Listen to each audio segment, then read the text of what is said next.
안녕하세요. 12호선입니다. 압구정 하면 뭐가 떠오르시나요? 압구정 로데오 거리, 가로수길, 부의 상징 등등. 그리고 뭐니뭐니 해도 압구정동 현대아파트가 가장 먼저 떠오릅니다. 압구정동 현대아파트는 부동산 이슈에서는 빠짐없이 이슈가 되었고 그만큼 사회를 선도하는 역할도 없지 않아 있었죠. 지난 3월 한 달 동안 압구정동 현대아파트에 거의 살다시피 다녔어요. 왜냐하면 제 손님 중에 한 분이 은퇴를 하시고 이제는 관리가 힘들다면서 부동산을 하나씩 처분하고 계시는데 여기에 거주하고 계시거든요. 제가 모델하우스도 40평까지만 가봤는데 확실히 60평이 심각하게 넓긴 넓더라고요. 또 아파트 뷰가 이렇게 좋을 수 있나 라는 생각도 처음 들었어요. 어제도 급하게 연락을 주셔서 또 마침 한가롭기도 해서 약속 시간보다 여유롭게 나와 산책하듯이 전철 타고 봄바람 쐬면서 다녀왔죠. 저는 사무실이 선릉역에 있어서 수인분당선을 타고 압구정 로데오역에 내려서 벚꽃 구경도 하고 화창한 날씨에 단지 내의 풍경도 구경하면서 현대아파트 상가를 지나고 집 앞에 다다르기 전 꽃도 한 번 더 쳐다보고 나름 나들이 한다는 생각이 들더라고요. 하도 많이 가니까 상인분들이랑도 인사하는 사이가 됐어요. 또 오셨네요 하면서 먼저 알아봐 주시더라고요. 처음에는 이렇게 허름한 집에 왜 욕심을 낼까 의문이 들었었죠. 사실 이번에 신고가 80억도 진짜 이해를 못했어요. 도대체 왜일까? 재건축을 하면 좋아지는 건 사실이겠지만 언제 될지도 모르고 솔직히 노후가 너무 심해서 불안하지는 않을까? 그리고 내가 돈이 많다면 과연 이런 집을 살까? 뭐 이런저런 생각들도 많았어요. 저는 목표를 설정해도 현실적으로 목표를 세우죠. 그리고 로또는 쳐다보지도 않는데 로또가 당첨이 돼도 내가 돈이 이만큼 있어도 이렇게 해야지 저렇게 해야지 하는 상상을 한다고 해도 현대아파트 매입은 생각조차 안 했습니다. 하지만 더 슬픈 건 로또에 당첨이 된다 하더라도 어차피 현대아파트는 매매를 못 하더라고요. 하지만 3월 내내 현대아파트를 거주민 마냥 들락날락 하다 보니까 왜 이곳을 이렇게 갈망하는지 알겠다 라는 생각이 들더라고요. 우선 부모님들이 출퇴근하기가 너무 좋아요. 제가 실제로 마포 쪽이랑 회계 쪽에 한 번씩 외근이 있어서 나가 있었다가 현대아파트로 출발을 하는데 진입이 너무 좋은 거예요. 길을 잘못 들어도 돌아갈 필요도 없고 막히지 않는 도로 찾으면서 다니니까요. 그리고 압구정동에서도 나갈 때 도로가 바로 빠져 있으니까 자차교통이 너무 좋더라고요. 또 학부모님 입장에서는 단지 내에 초중고가 다 있죠. 학교랑 가까운 단지를 제외하고는 너무 멀지 않을까?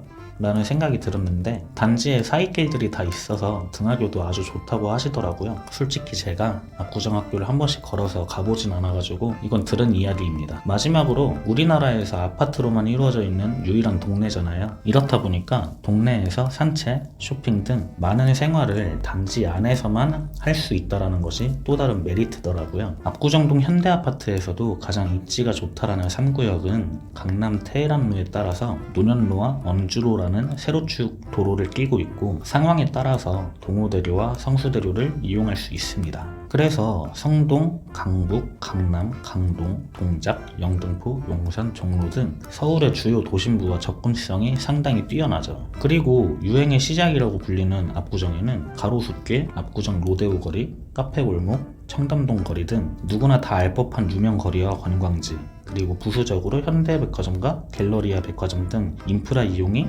용이하다라는 것입니다. 그래서 저도 여기서 살면 좋겠다라는 생각이 저도 모르게 느껴지더라고요. 그리고 이것저것 알아보고 있었는데 시공사인 ACDC 현대산업개발이 아이파크로 이름을 바꿔주겠다고 했는데 입주민들이 압구정 현대아파트라는 타이틀 가치가 훨씬 높다고 하면서 거절했다라는 말도 있더라고요. 이런 것들을 보면은 압구정동 주민들이 이 아파트에 대한 가치를 어떻게 지키고 보존했는지 그리고 얼마나 애착을 갖고 있는지 간접적으로나마 느껴졌습니다. 강남 1970이라는 영화에서는 영동개발 당시를 묘사하는 영화였죠. 그리고 이때 생긴 신조어가 졸지의 부자라는 졸부와 복부인이 있습니다. 졸부는 대부분 천운이 따르는 사람이라고 생각할 수 있겠죠. 하지만 복부인의 경우 고위층 전문직 종사자, 사회를 흔들 만한 권력을 갖고 있는 사람이라고 볼 수 있습니다. 그리고 인정하기 싫지만은 이러한 사람들에게는 누구보다 빠르고 정확한 정보라는 것이 있죠. 그래서 영동개발 당시에 부인과 딸들을 내세우면서 시세 차익을 남기며 많은 재산을 모으는 것이 가능했겠죠. 부자가 더 부자가 될 수 있는 이유 중 하나일 것입니다. 저도 이런 사례들을 보면서 정말 불공평하다, 화가 난다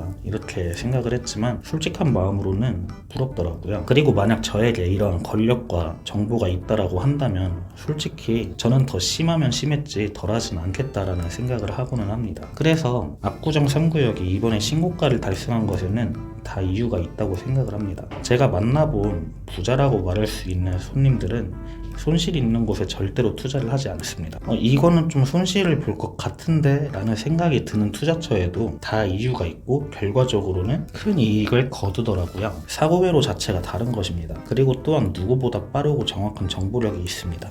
그래서 냉정하다라는 생각이 들면서도 대단하다라는 생각이 들더라고요. 이렇다 보니까 이번에 80억에 매입을 한 분도 80억보다 더 큰 가치가 있다고 확신을 했으니까 80억으로 매입을 했겠죠. 그리고 지금 대출이 규제가 되어 있고 매수를 못하게 막아놔서 그렇지 규제가 완화되면은 수요층이 쏟아지면서 새로운 신고가가 또 나오지 않을까 싶습니다. 요즘 압구정동을 계속 다녔더니 괜히 눈만 높아져서 큰일입니다. 그래도 제 손님은 이번 은퇴 이후에 정리가 다 끝나면 조용한 곳으로 이사를 가고 싶다고 하더라고요. 여기 재건축되면 훨씬 좋아질 텐데 다시 들어오셔야 되지 않겠냐 라고 여쭤봤는데 이사를 2번은 하기 싫다고 하시면서 만약 집이 매매가 되면 압구정동에 이렇게까지 올 일은 없으니까 그나마 다행이지 않나 싶습니다. 이번 윤석열 당선인 공급 공약과 서울 2040 플랜이 같이 지향하고 있는 방향이 구시가지를 전면 리모델링을 한다는 것인데요. 그래서 압구정동 현대아파트, 용산 이촌 등등 시범 사례이자 새로운 유형의 메타를 만들기 위함이지 않나